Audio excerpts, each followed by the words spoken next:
We are going to start out with organic chemistry first, okay? We're going to do organic chemistry today, a topic of organic chemistry in this demo class. Organic chemistry.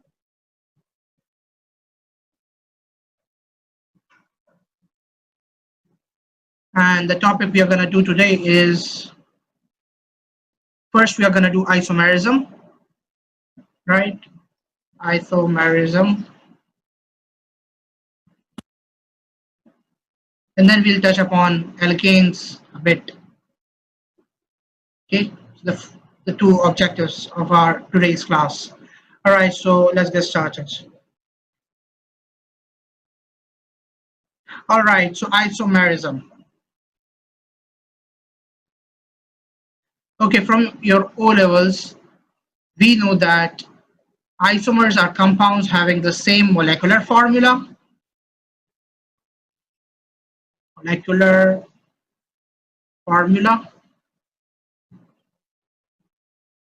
And different structural formula.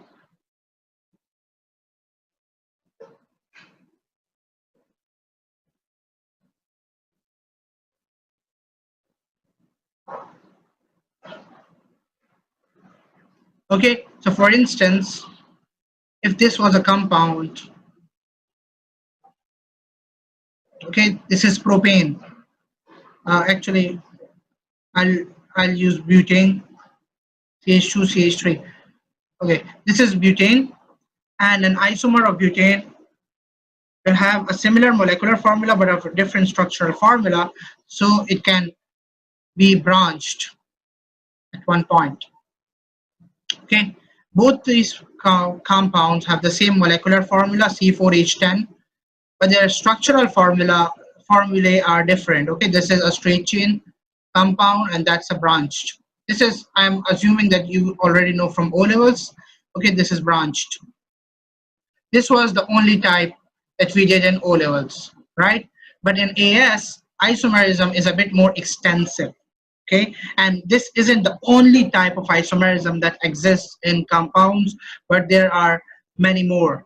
Let's do them one by one. Okay, so isomers. Isomers can be chain isomers. Okay, the first type of isomers is the chain isomers, which we just saw. Second type is known as positional isomers. Positional isomers. The third type is known as functional group isomers. Instead, I'll classify them even better. Wait, I'll classify them even better. Actually, isomers are broadly classified into two main categories. Okay, two main categories. The first one is known as structural isomers, and the second one is known as stereoisomers. Stereoisomers. Then, underneath the structural isomers, we have the chain isomers. We've got the positional isomers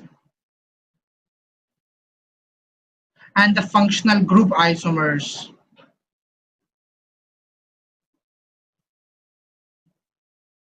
Whereas underneath the stereoisomers, we have two types.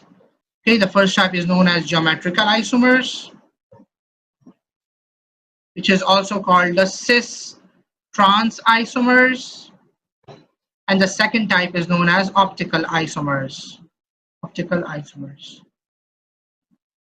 All right, you should know how to define each one of them. First of all, let's define what structural isomers mean, because this definition is very commonly asked in the past papers. The examiner just asks you to define what structural isomers mean. So structural isomers is, the definition is pretty simple. It's more or less the same as the one you've been doing since O levels. Okay, structural isomers are compounds having the same molecular formula. Same molecular formula. And different structural formula, and that's it. Different structural formula, and these are the only 2 points you need for defining structural isomers. Okay, this is the definition of structural isomers. And stereoisomers. Stereoisomers are very interesting type. Okay, these isomers are actually have the same molecular formula,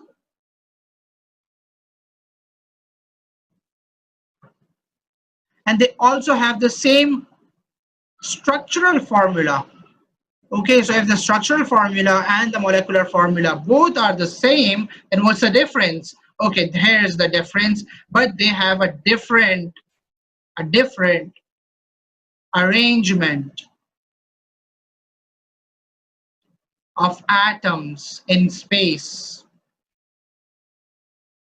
Basically, if they are oriented in a three-dimensional space, if we keep them in a three-dimensional space, so they'll point towards different directions. They'll be oriented in different directions. Okay, so their 3D shape, or in the 3D space, they'll have a different arrangement.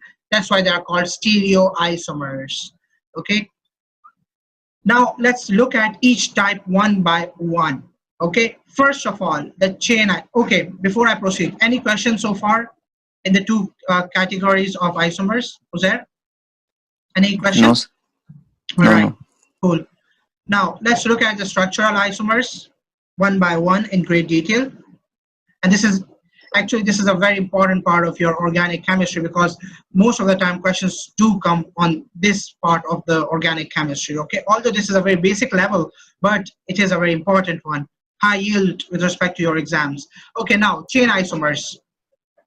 These are the same, exactly the same as the ones you've been doing since O levels. Okay, they have their chains, their carbon skeleton is different. Okay, so they can either be straight chain or branched, straight chain,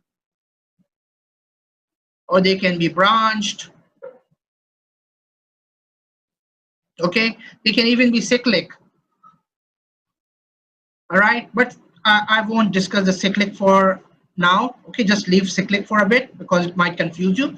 Just the straight chain and the branch are the two easier categories first. Okay, so they can be straight chain or branch, and I gave you the example up here, somewhere over here.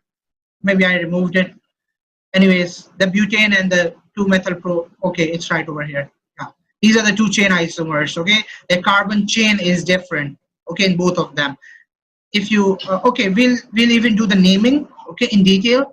For now, I'm just assuming that you know the O levels naming. The 4-carbon compound is known as butane. Okay, and this compound is known as 2-methyl-propane. And you don't need to know, you don't need to worry about the naming for a bit, because we'll have a separate class on the nomenclature. Okay, for now, just know that this is the name of this compound. Just know their carbon skeletons are different. Okay, that's why they are chain isomers, or they are structural isomers, but their carbon skeletons are different. So now, if the examiner asks you to define what chain isomers are, so how to define them, and sometimes the definition is for 2 to 3 marks. Okay, so if the question comes to define what chain isomers are, so basically you can define the chain isomers. First of all, you need to identify, is it a structural or a stereoisomer? It's a structural isomer. Okay, so the definition, this basic definition of structural isomer must come in the definition of each of the 3. Okay, it must come in the definition of each of the 3. Now, this chain isomers, so first you need to define it by saying that these are compounds having the same molecular formula.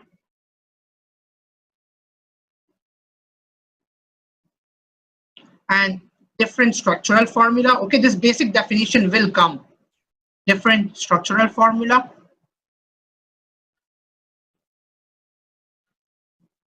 And then you need to specify how is the structural formula different in this case. The structural formula is different.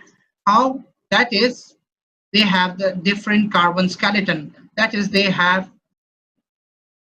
different carbon skeleton.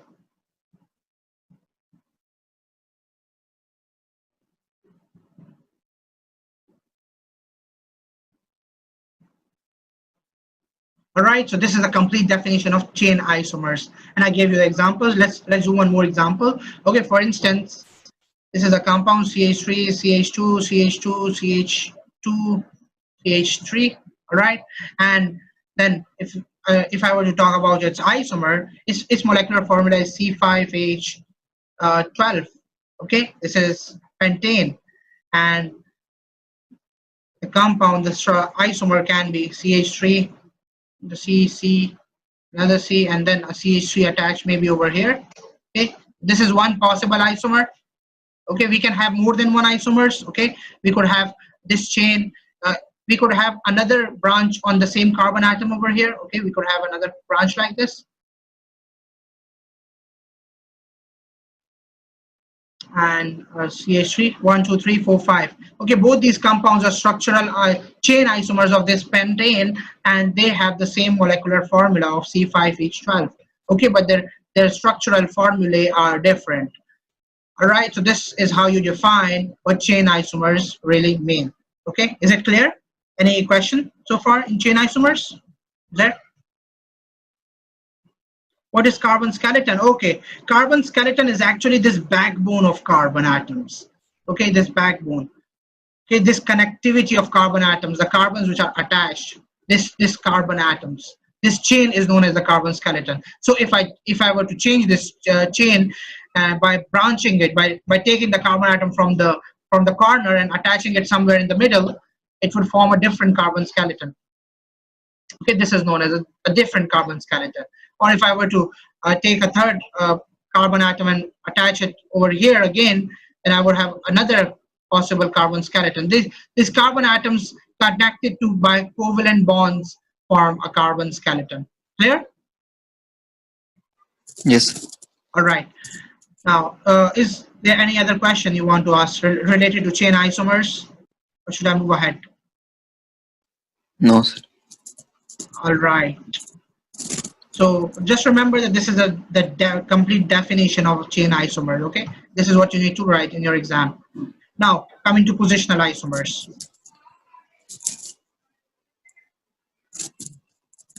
Again, this is an example of structural isomers. So the definition of positional isomers is also going to be defined in a similar pattern. But the thing is, you need to first define the structural isomers as well in here, because the marking schemes, almost all the marking scheme have 1 mark or 2 mark for defining structural isomers before defining positional isomers, because this positional isomer is a type of structural isomers. Okay, so their compounds having the same molecular formula, different structural formula, and how are the structural formulas different? Now let's look at them. Positional, right? Positional, as the name suggests, positional means that the position of the functional group is different in each compound. Now, let me take an example. For example, I have propanol, CH3, CH2, CH3, 2 OH, a 3-carbon alcohol. A 3-carbon alcohol. Okay, this is propanol. And this OH group over here is the functional group. I hope you know what functional group means. Okay, from your O-levels knowledge, functional group is actually the reactive site of the organic compound, or that site or that groups of atoms, the group of atoms which give its characteristic chemical properties. The group of atoms which give this organic compound its own characteristic chemical properties is known as a functional group. Chemical properties, responsible for the chemical properties. Okay, but don't worry, in AS you are not asked to define what functional group really means. Okay, because it's assumed that you know it already from your O-levels. Anyway, so functional group is the reactive site of a compound. In this case, the functional group is the OH atom, the OH group. Now, positional isomers. If I were to name this compound, it's a 3-carbon alcohol, right? 3 carbons means pro. 3 carbon means pro, and this OH group is on the first carbon. It's on the first carbon atom. So the name becomes propan 1-ol. Okay, the name of this compound is propan 1-ol. 3 carbons imply pro, and 1 implies the position of the functional group, and all implies that it's an alcohol. Now, if I were to change the position of this functional group, the functional group is the same. Okay, the functional group is not changing. It's just that its position is changing. And if I were to place it on the second carbon, okay, I take the functional group from the terminal carbon and I attach it on the second carbon over here. This is the compound that I get. Okay, and this compound, the name of this compound now becomes, if I were to name this carbon skeleton, is going to be 1, 2, 3. It's on the second carbon. Okay, we have the OH group on the second carbon, so the name becomes propan-2-ol. Propan-2-ol. Okay, propan-2-ol. Why 2? Because now the OH group is on the second carbon. These two compounds, the propan-1-ol and propan-2-ol, propan-1-ol and propan-2-ol, these two compounds are examples of functional group isomers. Not functional group isomers. I'm sorry. It's positional isomers. Positional isomers. So compounds having the same molecular formula, their molecular formulas are the same, C3H3578. Okay, you can write it as H7OH. Okay, C3H7OH. The molecular formulas are the same, but their structural formulas are different. How are their structural formulas different? Because they have a different position of functional groups. Okay, positional isomers. So if you were to define it, what positional isomers are, they're compounds having the same molecular formula, different structural formula. That is, they have different positions of the same functional group. Remember, it's the same functional group. The functional group is not changing, of the same functional group. Why am I stressing on the word same? Because there is another type of isomerism in which the functional group changes, and that's known as functional group isomerism. Okay, the same functional group is present, but its positions are different. Now, what about the functional group isomerism? I just told you. Okay, again, the first 2 points are going to stay the same. Same molecular formula. Okay, it has the same molecular formula, different structural formula. But how is the structural formula different? It has different functional groups. Now, in this case, guys, the functional group is changing. Okay, the functional groups are changing, and I'll give you examples of these as well. Okay, now remember, in our syllabus there are a few cases, actually 3 types of functional group isomers, 3 pairs of functional groups isomers actually, right? The first pair is aldehydes and ketones. I'll tell you what they are, aldehydes and ketones. The second pair is acids and carboxylic acids and esters. Okay, this is also something you might have done in O levels.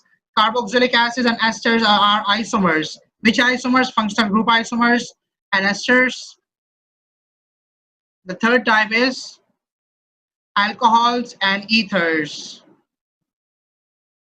Now I'll explain one by one what each of them mean. Now, taking the first point, aldehydes and ketones. Okay, first of all, remember, aldehydes are compounds having the functional group C double bond OH attached to it. Okay, these are compounds. This is the functional group present in aldehydes. Okay, there is a whole detailed chapter on aldehydes in the upcoming lectures as well that we are going to do in the same organic chemistry. Okay, aldehydes and ketones are compounds having the C double bond O functional group. So this is R and R prime, and this is R. Okay, so these are the 2 general ways of writing an aldehyde and a ketone. Okay, aldehyde, what does this R represent? This R is actually a hydrocarbon chain. Okay, hydrocarbon chain, or a carbon skeleton basically attached with hydrogens. Now let's take an example of aldehydes and ketones. Okay, I'm taking a 3-carbon aldehyde. A 3-carbon aldehyde is known as propanal. Okay, its Al in the end, not Ol, not alcohol. It's Al. Okay, just remember this difference between aldehydes and alcohols. Okay, 3 carbon aldehyde. So it's gonna look something like this: CH3, CH2, C double bond O attached to a hydrogen. All right, this is a 3 carbon aldehyde. Now it's called propanal, and if I were to write down its structural formula, oh sorry, its molecular formula, so it's gonna be C3H56O. C3H6O. Now let's take a 3 carbon ketone. A 3 carbon ketone is known as propanone. Okay, and this is actually the first ketone of the ketone series, and this is how it looks like: CH3, C double bond O, CH3. Remember that in ketones there must be a hydrocarbon chain on both the sides of this carbonyl group. This C double bond O group is known as a carbonyl group. Okay, this group is known as a carbonyl group. Since it's present in both aldehydes and ketones, so therefore aldehydes and ketones are also collectively called carbonyl compounds. Carbonyl compounds. We are going to look at this in great detail in that lecture of aldehydes and ketones that's going to come later on. But anyways, this is what aldehydes and ketones look like. If I were to write down its molecular formula, the molecular formula of this ketone, of this propanone, is C3H6O. All right, C3H6O, C3H6O. They have the same molecular formula and they have different functional groups. Okay, in aldehydes, I told you this entire thing is considered a functional group. It's not just the carbonyl compound that's considered the functional group. And in ketones, it's just a carbonyl compound that's the functional group in here. Okay, that is surrounded by, that has CH3 groups on both the sides. Okay, since they have different functional groups, but they have the same molecular formulae, therefore these are examples of functional group isomers. All right, any question in aldehydes and ketones? Was there? Sir, in the first aldehyde was a hydrogen in the carbonyl. Yeah, we have a hydrogen atom over here right next to the carbonyl group in an aldehyde. Whereas in ketones, we have carbon atoms on both the sides. Is this what you are asking? We have a hydrogen atom, a terminal hydrogen. This is called a terminal hydrogen. But in the other, there is not present a hydrogen atom. It's not present, exactly. Because in here, in ketone, it's the condition that the carbonyl group must have 2 carbon atoms on both the sides. Whereas in aldehyde, it's the condition that it must have a terminal carbon. Okay, if this terminal carbon is replaced by a carbon atom, it becomes a ketone. And if this carbon atom is replaced by a hydrogen atom, it becomes an aldehyde. Okay, so remember, this is the basic distinction between them, that in aldehydes, we even have a hydrogen in the functional group, whereas in ketones, we only have 2 carbon atoms on both the sides. We don't have any hydrogen, any terminal hydrogen attached to it. All right? Okay. Okay, any other question over here? Should I move on? Yes.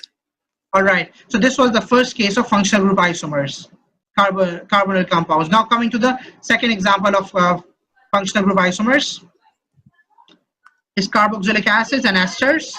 And this is something you've already done in O-levels. Carboxylic acids, you are familiar with what the carboxylic acids look like, and you are also familiar with esters.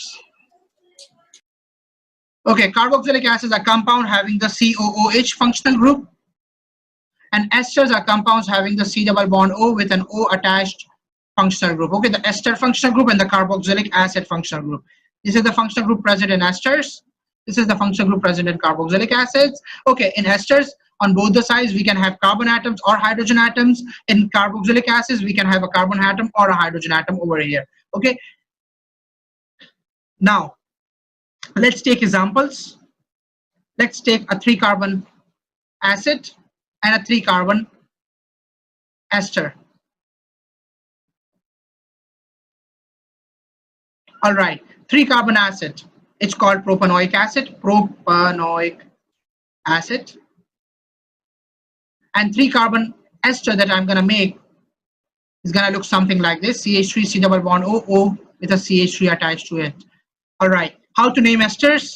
Well, the side which comes after the oxygen atom, it's called the alkyl side, and the side which comes before the oxygen atom is called the alkanoate side.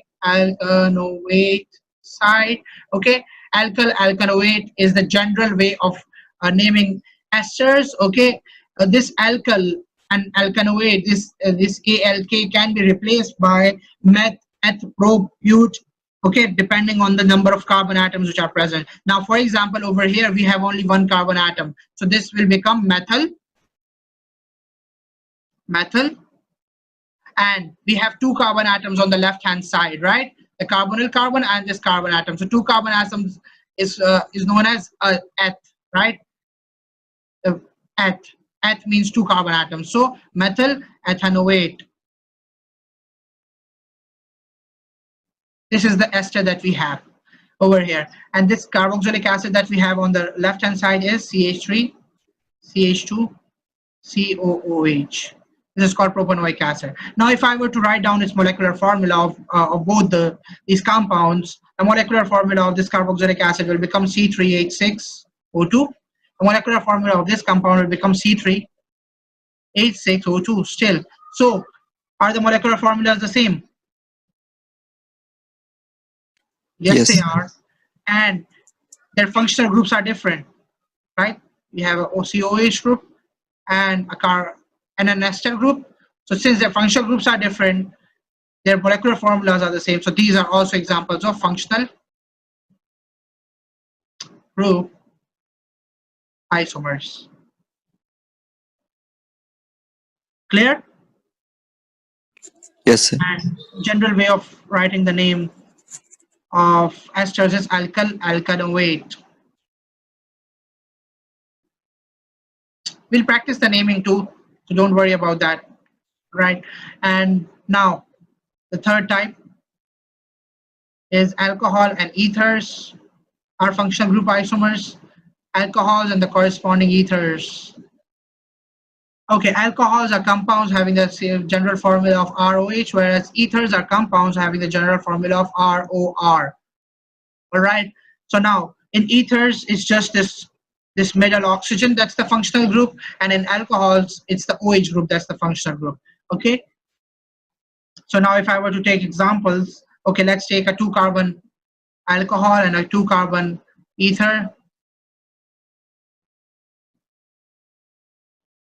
So the 2-carbon alcohol is going to be CH3 CH2OH, right, and 2-carbon ether is going to be CH3OCH3. Now both these compounds, if their molecular formula is written, it's going to be C2H6O and C2H6O. Their molecular formulas are the same and their functional groups are different. What is an ether? Ether is a compound having this ROR configuration. Okay, it's oxygen that's present in here, that's the functional group for an ether. This is new for you, I know.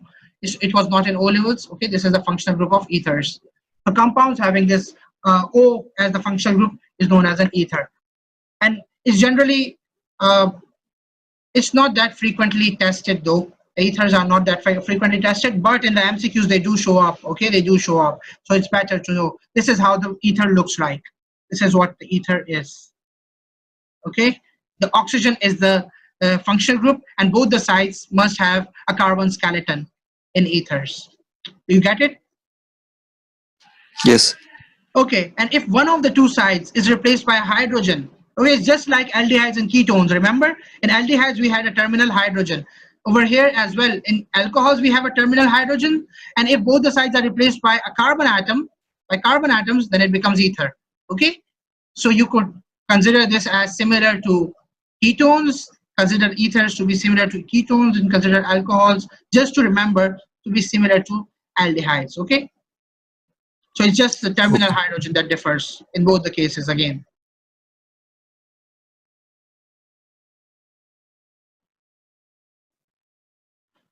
All right, and well, the naming of ether is not in the syllabus though, but I'll still name it. It's called a dimethyl ether. Dimethyl ether. And this is what you already know from O-levels. It's a 2-carbon alcohol. It's called ethanol. There's another way of naming it too, but let's not go into that for a while. Okay, so these are the 3 cases of functional group isomers. Okay, aldehydes and ketones, carboxylic acids and esters, alcohols and ethers. Okay, and these are the 3 cases that are generally tested in the past papers for functional group isomers. Okay, because these are the ones in our syllabus. So functional group isomer is done, positional isomers is done, and chain isomers is done. Any questions so far in these 3 isomers? Was there any question? No, sir. All right, so let's go on to stereoisomers then. Okay, stereoisomers.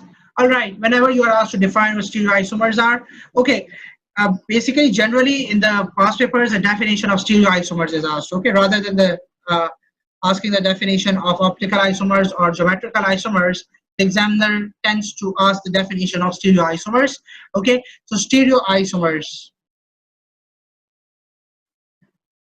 This is a definition of stereoisomers. They have the same molecular formula, same structural formula. Okay, this is the distinction between structural isomers and stereoisomers. And stereoisomers are completely new for you guys because stereoisomers is something you've not done in O-levels. Okay, you've only done the chain isomers of the structural isomers in O-levels. Stereoisomers are compounds having the same molecular formula, the same structural formula, and different arrangement of atoms in space. Okay, now the 2 isomers, the 2 types are geometrical isomers and optical isomers, and we are going to define each of them one by one. Okay, let's first look at geometrical isomers.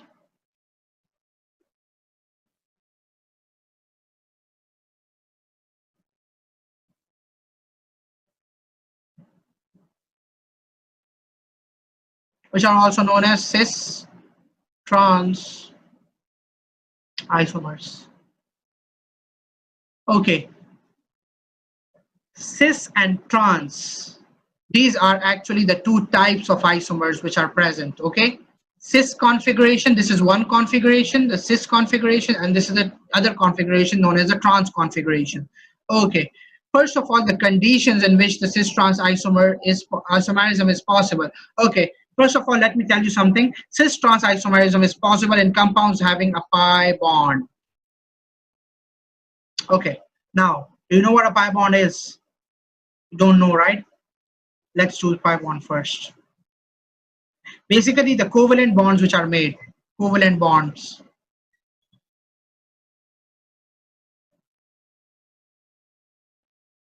They are made by orbital overlap. Okay, they are made by orbital overlap.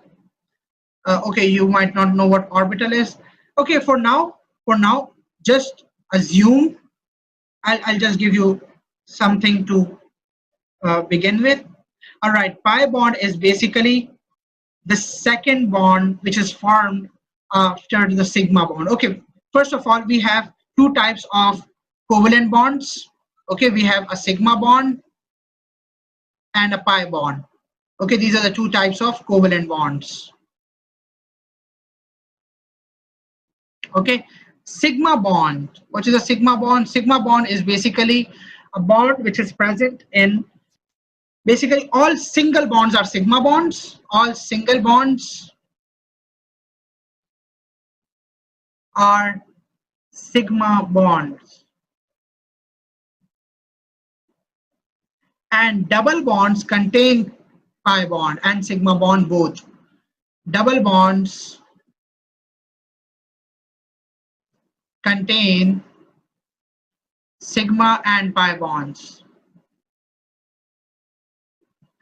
Now I'll tell you what both of them means. So now, for example, if I have this compound, this is an alkene. You know what alkene is, right? From your O-level knowledge. This is an alkene, this is a 4-carbon alkene, okay, which is known as butene. And to be more specific, this double bond is the functional group, right? if I were to name this carbon skeleton, it's going to be 1, 2, 3, 4. This double bond comes right after the second carbon, right? So if it's after the second carbon, so the name of this compound is going to be butene. Now, in this compound, all the single bonds which are there, they are known as sigma bonds. Okay, for now, just remember that all the single bonds are the sigma bonds. And this pi bond, pi bond formation, how did the pi bond formation occur? First, a sigma bond was made. Okay, first a sigma bond was made. Okay, first the single bond was made, which was the sigma bond. And then secondly, the second bond which was made was the pi bond. Okay, so a double bond, a carbon-carbon double bond is actually a combination of sigma and pi bonds. And in fact, all the bonds which are made after this single bond are all pi bonds. Okay, so for example, if I talk about a molecule of nitrogen gas contains a nitrogen-nitrogen triple bond. In nitrogen-nitrogen triple bond, first a sigma bond was made. Okay, this was the first bond which was made, and then the next two bonds which are made are the pi bonds. Two pi bonds were made. So this is what sigma and pi means. Okay, sigma is basically a single bond. All the single bonds are known as sigma bonds, and this is the pi bond which is made after the sigma bond. And by the way, the sigma bonds are stronger than the pi bonds.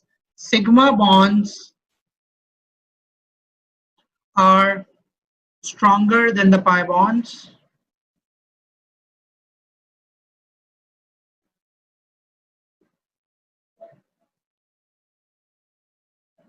Sigma bonds are stronger than pi bonds. Okay, remember, just focus on my wording. I said sigma bonds are stronger than pi bonds. I didn't say that single bonds are stronger than double bonds. Okay, I didn't say single bonds are stronger than double bonds, because double bond is not actually a pi bond alone, but it's rather a combination of both a sigma and a pi bond.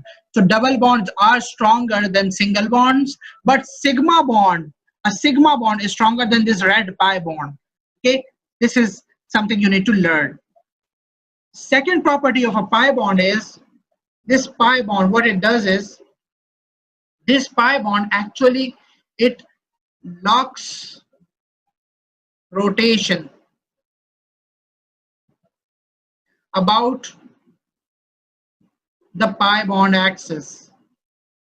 Actually, the sigma bond axis, sorry, the sigma bond axis. Now, for example, if I draw an imaginary axis right over here that cuts this entire molecule into two equal halves, so this pi bond, what it does is it locks rotation.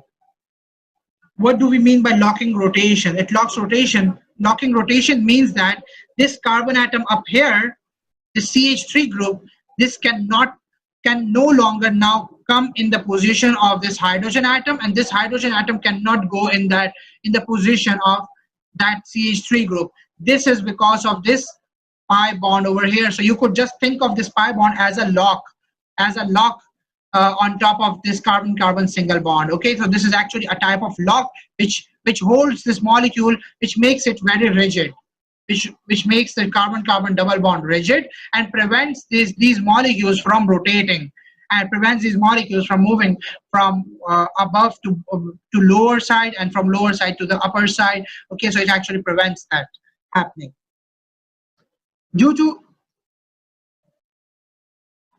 All right. Basically, what this locking rotation means, that just remember it for now, that this pi bond, what okay, I'll explain it. Think of it this way. I have two compounds, okay? Both are double bonds.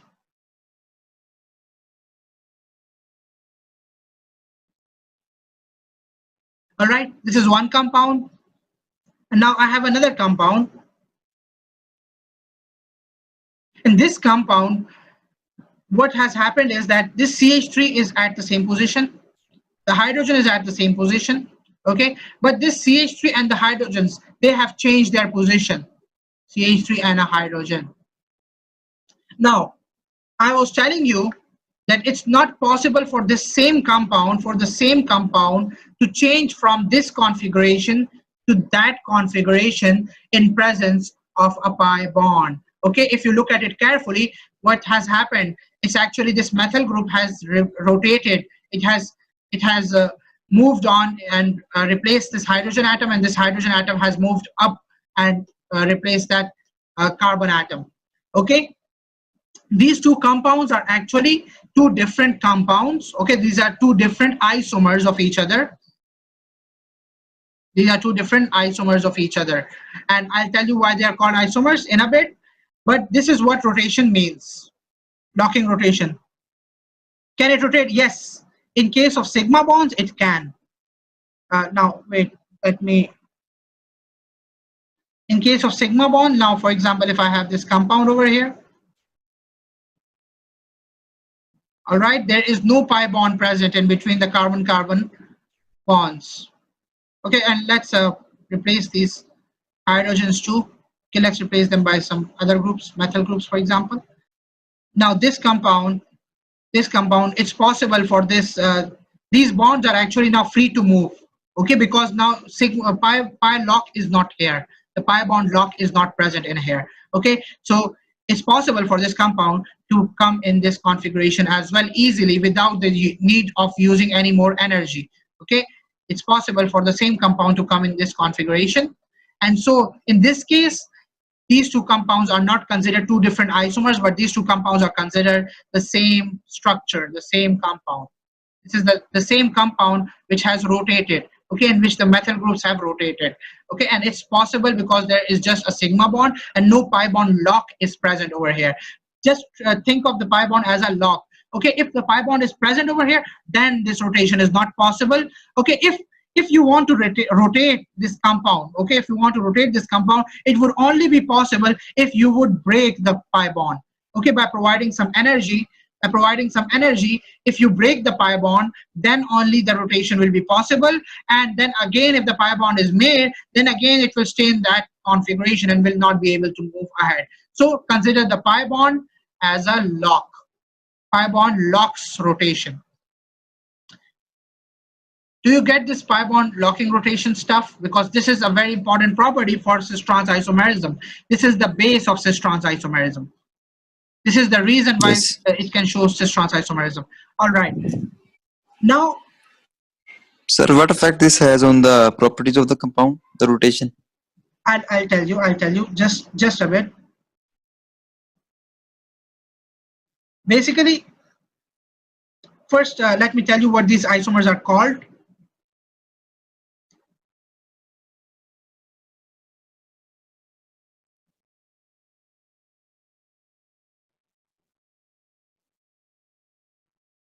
Come on. All right. Now, this compound, okay, this was the first condition of cis-trans isomerism, that pi bond must be present in the compound. Pi bond must be present. And there is one more condition that must be satisfied for cis-trans isomerism to be observable.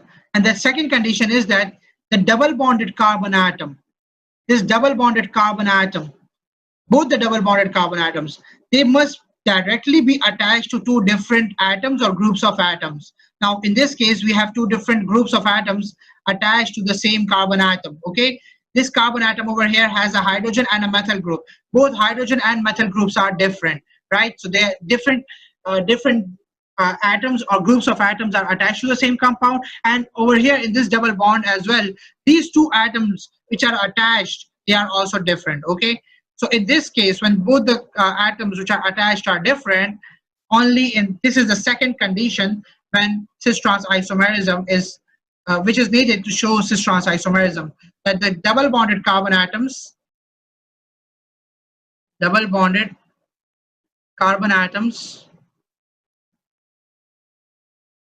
must be directly bonded to two different atoms or groups of atoms.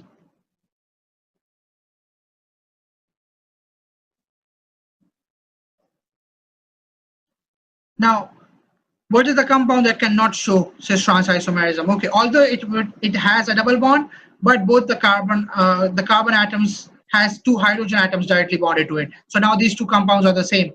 These two atoms are the same actually. Okay, these two atoms are the same. So this compound, although this carbon atom would have two different atoms or groups of atoms attached to it, but since one of the carbon atoms is not bonded to two different groups of atoms, this cannot show cis-trans isomerism. Now, these were the two conditions of showing cis-trans isomerism. Now I'll tell you how to identify a cis isomer and a trans isomer. Okay, what's a general way of representing a cis isomer and a trans isomer? Okay, now this is a carbon-carbon double bond. It has two different groups of atoms attached to it. Okay, now if the same group, focus on my words, this is the sigma bond axis. If the same group, for example, this R is one group, if the same identical group is attached on the same side of the sigma bond axis, okay, if it is attached on the same side of the sigma bond axis, such a compound is called a cis isomer. Repeat, if the same group of atom is attached on the same side, okay, regardless of the other side, it doesn't matter what atoms are present on the other side. Okay, it can be the same groups or can be different groups. For example, hydrogen and a CH3 are attached. Okay, let's not take a CH3 over here. Let's take a bromine atom over here. Okay, for example, these are two different atoms attached on the other side. Okay, but these atoms, we're going to look at the same groups or same atoms, and since these two atoms are the same, okay, so I was saying that cis isomer is an isomer in which the same groups of atoms are attached on the same side of this green axis, of this sigma bond axis. This is called a sigma bond axis. Okay, so or you don't even need to name this axis. All you need to do is you just need to say that when the same groups are present either above the carbon-carbon double bonds or below the plane of the carbon-carbon double bonds. Okay, it can be below the planes of the carbon-carbon double bond. Such compounds are called cis compounds. Okay, these are cis compounds. And now, what is a trans isomer? A trans isomer is basically a compound that has the same groups of atoms attached across the double bond. Okay, now these are the same groups of atoms. Okay, R and R are the same groups of atoms, but they are present across this double bond, making a chair-like configuration. Okay, if you look at it, this resembles a chair. Okay, this is the base of the chair. This is the base of the chair. This is the back, and this is the foot. Okay, chair-like configuration. This is called a trans configuration. Okay, the remainder of the two sides can be any atoms. Okay, doesn't matter, but the same groups must be across the double bond. And if you have the same groups on the same side of the double bond, they form a table-like configuration. Okay, a table-like configuration. This is called cis configuration. That's called a trans configuration. Cis or crisscross? No, not crisscross. It's called cis. It's just cis. Okay, cis. I'm not sure about the crisscross. I've never heard about crisscross, but I've heard about cis only. Okay, so now let's do a few examples of cis trans. Okay, now for example, in this case, CH3 groups are attached on the same side, and hydrogen and a bromine atom are attached on the opposite side. Okay, so now if you look at the same groups of atoms which are attached, over here, in this case it forms a cis isomer. Okay, and if I were to form a trans isomer of the same compound, so how to form a trans isomer? Just place the same groups of atoms across the double bond. This is how a trans isomer looks like. Oh, actually, wait. This is a bromine atom. Okay, so this is a trans isomer. This is a cis isomer. Okay, the same group is across the double bond. Same group is on the same side of the double bond. This is a trans isomer, and this is the cis isomer. Cis trans. This is how you identify cis trans isomers. Okay, now if I were to write down their molecular formulas, how to write down their molecular formulas? Okay, let's write them down. Okay, this is a CH3 group over here. This is a carbon atom. Carbon has a bromine atom, so bromine is a branch, so you write it in brackets. Then a double bond is there. Okay, and then you have a carbon atom which is attached to a hydrogen, and then you have a CH3 group over here, right? This is the structural formula of this compound, and if I were to write down the structural formula of the trans isomer, it's also going to be the same. It's going to be CH3, carbon, the bromine, double bonded to a carbon which has a hydrogen and a CH3. Okay, the structural formulas are the same, and their molecular formulas are also the same. They have 4 carbon atoms, C4, the hydrogen atoms 3, 6, 7 hydrogen atoms, and a bromine atom, C4, H7Br. So their structural formulas are the same, the molecular formulas are also the same, but the only difference is that their arrangement of atoms. Can you look at the arrangement? It's different. And we can consider them different because there is no rotation permitted by this double bond, by the pi bond present in the double bond. Okay, the pi bond, it locks rotation. That's why they are considered as 2 separate isomers of one another. So now do you get it, what cis and trans isomers mean? Was there any question? Yes, sir. Yes. All right. Now remember one thing. I told you some compounds don't show cis-trans isomerism. So let me draw them out. Okay, let me draw out an example right here. This is a carbon atom attached to 2 hydrogen atoms. Carbon atom having a hydrogen atom over here and another hydrogen atom over here. So this compound will definitely not show cis-trans isomerism because this carbon is also attached to like groups and this compound is also attached to like groups. So why does this not show cis-trans isomerism? The reason is because both the isomers are going to look exactly identical. Both the isomers are going to be the same. Okay, they're not going to be different. Okay, they're going to have the same arrangement of atoms in space because the atoms are the same. Okay, they are identical. Similarly, if one side has 2 hydrogen atoms attached and the other side has a bromine and a hydrogen atom attached, so now if I were to even make a different compound, if I were to even change their positions or rotate them, so one carbon atom, this is hydrogen and this is a bromine. Okay, so one carbon atom will still have exactly identical appearance. So this would mean that if I were to pick this compound up, okay, if I were to pick this compound without breaking the double bonds, and if I were to just flip it, okay, flipping means usko घुमा दिया मैंने, ठीक है, सिर्फ इस compound को पूरा का पूरा घुमा दिया. I just flip this compound, so it will still form the same compound again. Okay, because these 2 hydrogens are the same. So these are also the same compounds. These are not different. But in case of the cis-trans isomers, even if we flip them, they'll be different. Okay, now I'll show you how. This is a hydrogen, this is a methyl group, then a hydrogen and a methyl group. Okay. Now, if I were to draw a cis isomer of this compound, it's going to look something like this: a CH3 and a CH3 over here, and a hydrogen over here. Okay. If I were to flip this compound, so what would happen? Nothing. Just both the methyl groups would go up, both the hydrogen atoms would come down, and they'll form the same cis isomer again.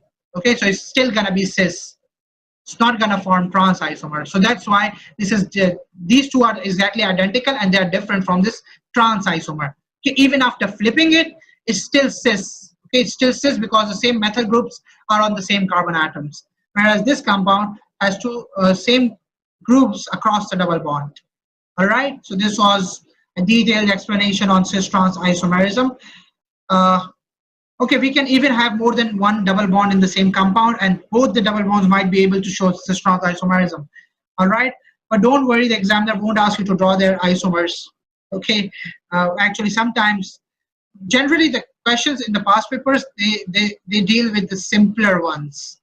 Okay, and those simpler ones can also be sometimes a bit troublesome, but all you need is a good practice of the past papers and then you'll be able to do just fine, right?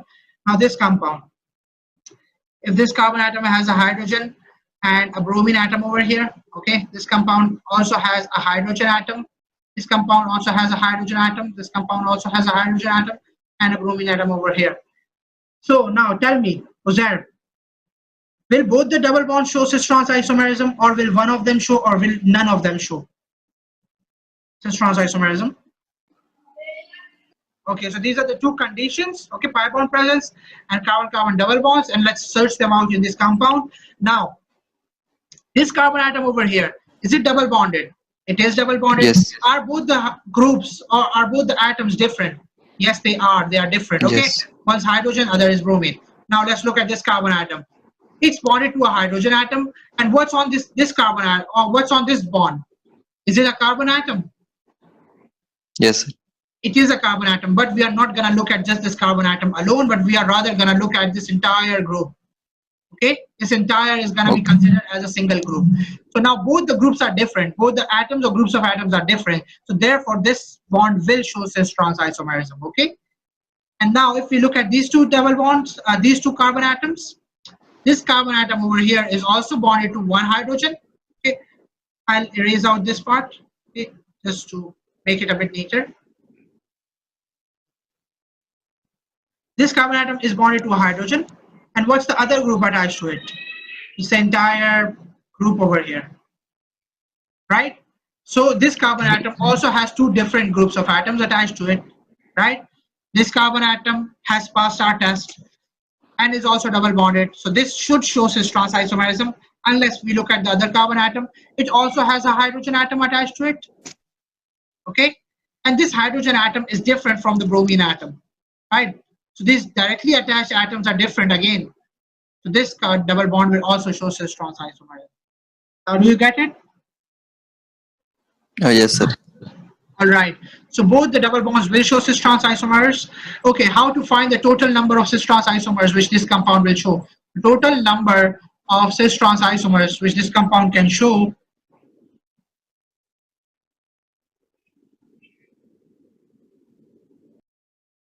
it can be calculated by using the formula 2 to the power of n. Okay, what does this n represent? This n actually represents the number of the carbon-carbon double bonds which are capable, okay, remember, which are only those double bonds which are capable of showing what? Of showing cis-trans geometry. Or I should rather say those compounds which have the number of carbon-carbon double bonds which satisfy both these conditions. Okay, double bond hai, so obviously it will have a pi bond, and if it has two different atoms or groups of atoms attached to it, then obviously it will show cis-trans isomerism. Otherwise it won't. So now in this case there are two carbon-carbon double bonds capable of showing cis-trans geometry, right? So what's the value of n?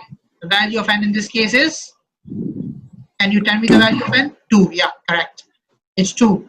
So the number of isomers which are cis-trans are 2 to the power of 2, which is 4. So 4 cis-trans isomers are there for this compound.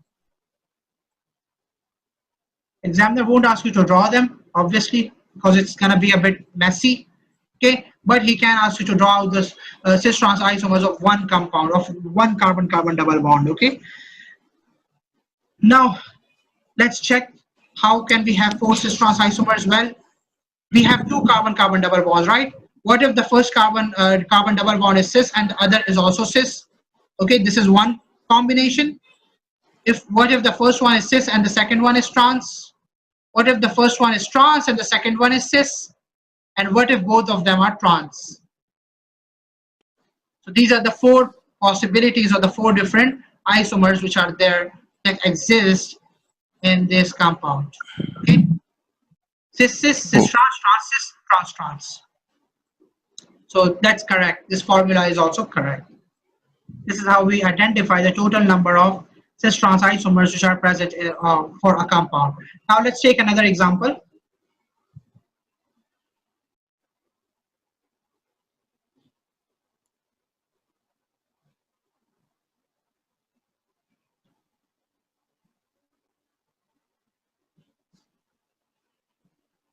All right. So how many cis-trans isomers exist for this compound? First of all, tell me that. For that, One. uh, one is the carbon-carbon double bond that is capable of showing cis-trans geometry. Yes, correct. One double bond can show cis-trans isomerism. This double bond cannot show cis-trans isomerism. So for the same double bond, a cis isomer will be there and a trans isomer will be there. So not one, but rather two isomers are there. Two cis-trans isomers are there. Okay.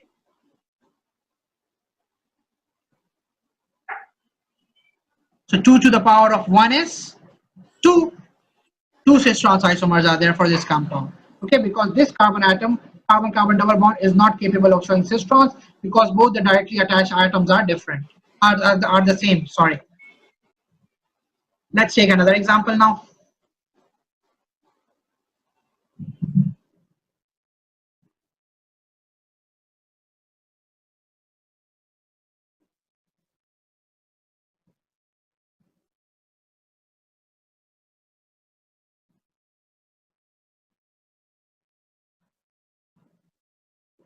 All right.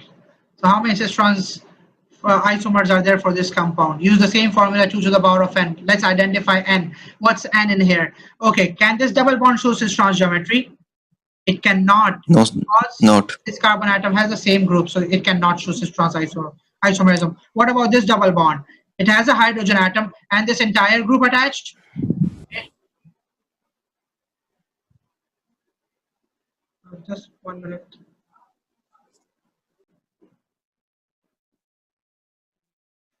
Okay, it has.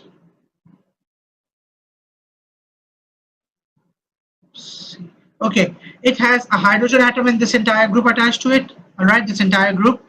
So therefore, this carbon atom is okay. And what about this carbon atom? It has a hydrogen atom and this entire group attached, right?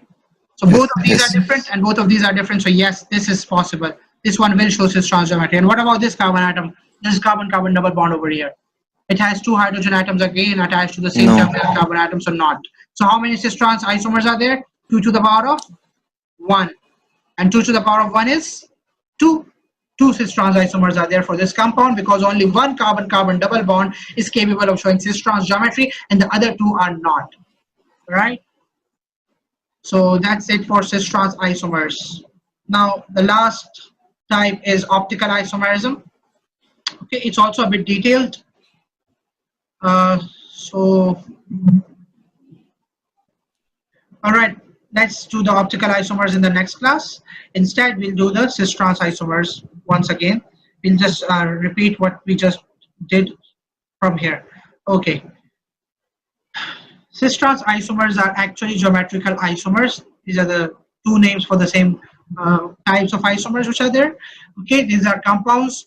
These are cis-trans isomerism is possible only in compounds having a carbon-carbon double bond or a pi bond, and that pi bond actually confers a special property that is locking rotation. Okay, this pi bond has a special property due to which these compounds can show cis-trans isomerism, and this pi bond actually rotates. It locks the rotation along this sigma bond axis. So the hydrogen and the methyl group which are attached over here to this compound, they'll stay up and down and they won't be able to come down and go up relative to the other carbon atom.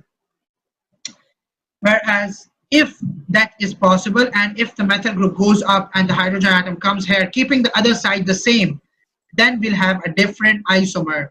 And a different isomer, that isomer is known as a cis isomer, because this isomer which is present over here is a trans isomer. Why is this a trans isomer?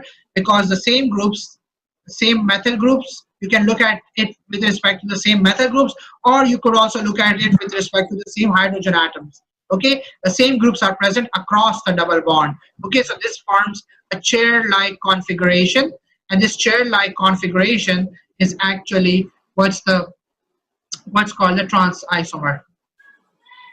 And if the same groups are present on the same side of the carbon-carbon double bond, that is either below or above the carbon-carbon double bond, they form a table-like configuration, and this table-like configuration is called a cis configuration. The two conditions which are needed to show cis-trans geometry are the pi bonds. Okay, first of all, they must have a pi bond, and secondly, they must have a carbon-carbon double bonded carbon atoms must have two different groups of atoms or atoms attached directly to them. Okay, so now carbon-carbon double bond is the first condition, because this double bond will have a pi bond which will lock rotation, and second condition is that this double bonded, each of the two double bonded carbon atoms should have two different groups of atoms directly bonded to them. Okay, in this case a hydrogen and a methyl group are directly bonded to the carbon atom, and in this other carbon atom again a hydrogen and a methyl group are attached to it, directly bonded to it, but both of them are different from one another. Okay, both of them are different from one another. Both of them are different from one another. So therefore, this compound can have both cis and trans isomers. Now, this is how the cis isomer will look like, having the same isomers on the same side, same compounds on the same atoms or groups of atoms on the same side. This is how the trans isomer will look like, having the same atoms or groups of atoms across the double bond. Okay, these two conditions are important. By the way, the examiner will ask you in the paper as well. Okay, he will ask you to give the conditions which are needed to show cis-trans geometry.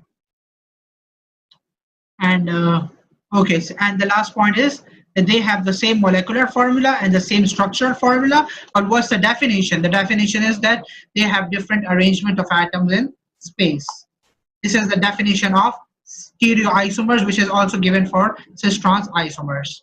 Okay, so when you are asked to define what cis-trans isomers are, you could just give the definition of stereoisomers, and that's all. And then we need a few examples. 2 to the power of n is the formula for calculating the total number of cis-trans isomers which are there, where n represents the number of carbon-carbon double bonds which are capable of showing cis-trans geometry. All right, so that's it for cis-trans.